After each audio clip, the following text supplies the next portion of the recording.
Hi everyone, welcome back for Chapter 7, Calculate Your Ideal Sales Revenue. So this week we're going to be talking a lot about terminology that you're probably familiar with, but we're going to take it more from a marketing stance than accounting, finance, or other business courses. So in this chapter, we're going to be calculating a good profit margin for a business, what marketing looks like as a revenue generator in terms of selling, and then the return on investment or ROI. So, first, we're going to start out with a quote from Henry Ford, and I'm going to put my little country slang on it since that's exactly how he said it. Business must be ran at a profit, else it will die. But when anyone tries to run a business solely for profit, then also the business must die, for it no longer has a reason for existence. So, what's a good profit margin for a business? Well, many business owners believe that you should expect to have a lower profit margin in the beginning, and we're taught, and especially in the business college, that you're not going to see a return on your business the first 3 years, like breaking even 3 years, and then the return in five, and that kind of depends on the field you're in, but that's not really necessarily true in many cases. And the author of your textbook really dives into what that means and what profit actually looks like. So, in the service of manufacturing and in manufacturing industries, profit margins decrease as sales increase. So, the reason for that is simple. Businesses in these sectors may see a 40% margin until they hit around 250,000 in annual sales. And the reason that they start having like a dip in their profit is because they have to start hiring more people. There's more demand, which means there needs to be more people, which costs salaries and benefits, and that money tends to funnel towards their people and employees rather than the business itself. And that's again kind of specific to service and manufacturing. According to an article in Investopedia, each individual in a small business drives the margins lower. So, one study found that 90% of all service and manufacturing businesses with more than 500,000 in gross sales are operating at under 10% margins, when 15 to 20% are likely ideal. So, marketing as a revenue generator, the math of selling. This is a common misperception, and is marketing is a cost to a business when in fact marketing should be considered a revenue generator. So we kind of have to rethink how we look at marketing, and shift your mind. Which can kind of be difficult, but switch marketing as a cost to a revenue generator, and it's normally associated with the sale of products or services, not a vehicle used to achieve the sale. So most businesses will budget for around 5 to 10% of their revenue as a marketing spending. But what if every dollar you made at return on investment was $10 or $100 or more? That would be pretty cool, right? So it's all about thinking about the math of selling. It's about seeing the sales and marketing under one roof and not as separate entities. For many years, they have been seen as distinct departments within a business, but this is where the mind needs to shift. So, revenue is a vanity and profit is sanity. And what this really is saying, the author is trying to tell you that in many businesses, sales and profit structure are kind of in their own little department, whereas marketing and advertising are another sector. And a lot of times they don't communicate as well as they should. And she's saying, put that together. That marketing is a part of selling. It's not. It's not a cost. You're not eating costs. You're actually investing in your business to get more money in the future based on the marketing that you're doing. So every business will have a target profit that they need to achieve in order to be successful. But all too often, daily tasks get in the way of being laser focused on actually achieving the goal. There needs to be a very strong correlation between the activities you do each day and the money that you earn each day. Otherwise, your business will be out of sync. And you don't want that. So you have to encourage your marketers to think about profit at the beginning of each day and break it down into achieving that magic number into specific tasks that will be a part of a marketing campaign. So she's saying, like in the previous chapter, we talked about in chapter 5, because we skipped chapter 6. In chapter 5, they talked about chunking your time. Start chunking the numbers, and then it will start adding up to this bigger number. So, an example that the author of your textbook uses is if a business needs to generate $1.2 million a year, then they need to break it down into $100,000 each month. 100,000 times 12 is 1.2 million. And then again, 5,000 a day, assuming that there's 20 work days in the month.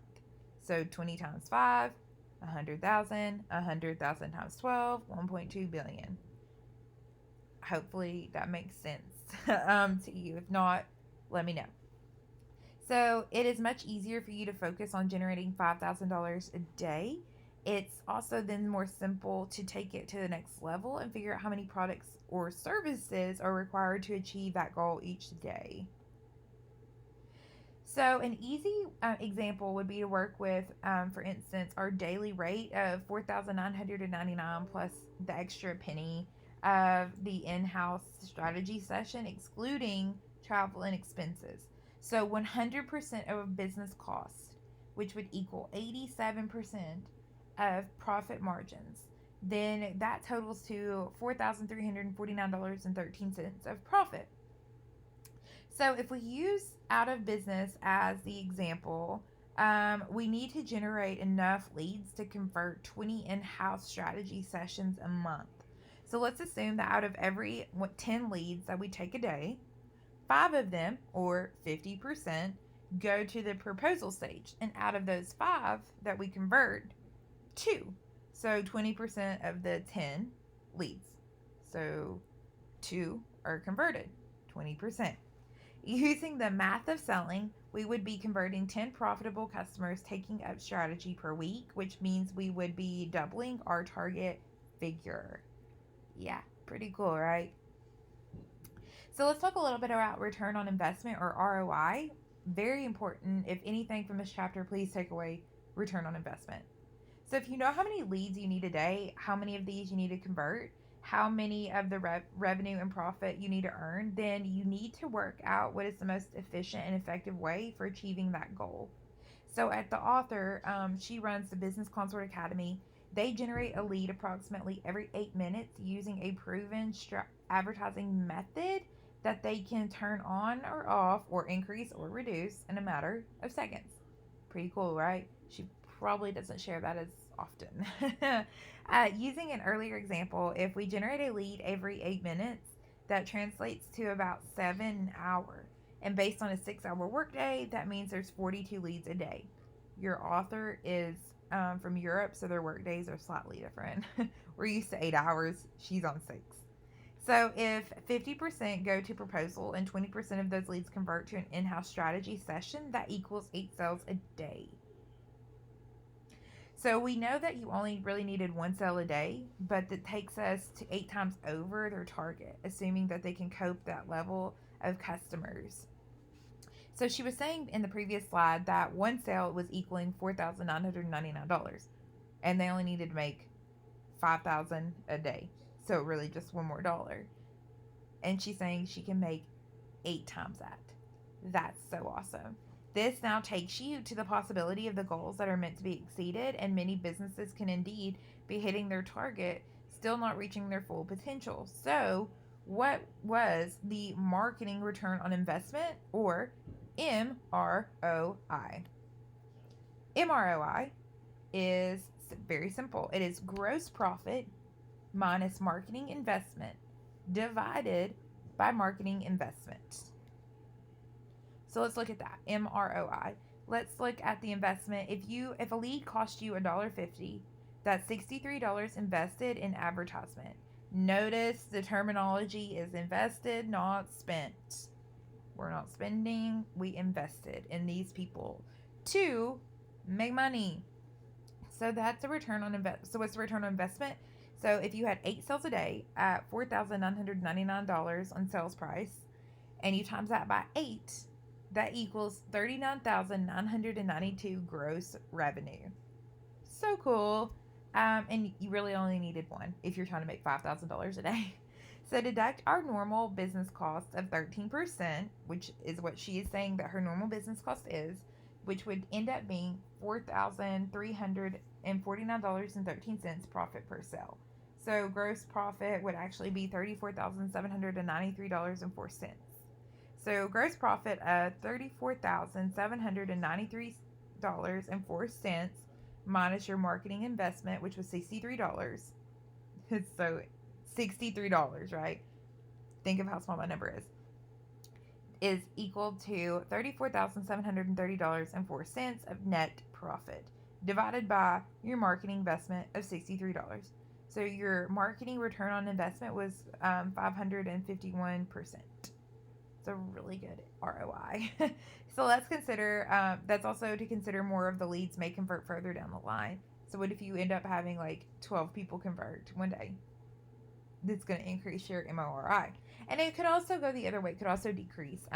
But if you try to hit your actual sales number a day, then if you have a bad day, it's okay. Your cost was covered the day before, and the day before that, and the day before that. So that's really all the chapter is covering. We examined business profits for an organization. We assessed how to calculate spending money and investing resources on marketing campaigns.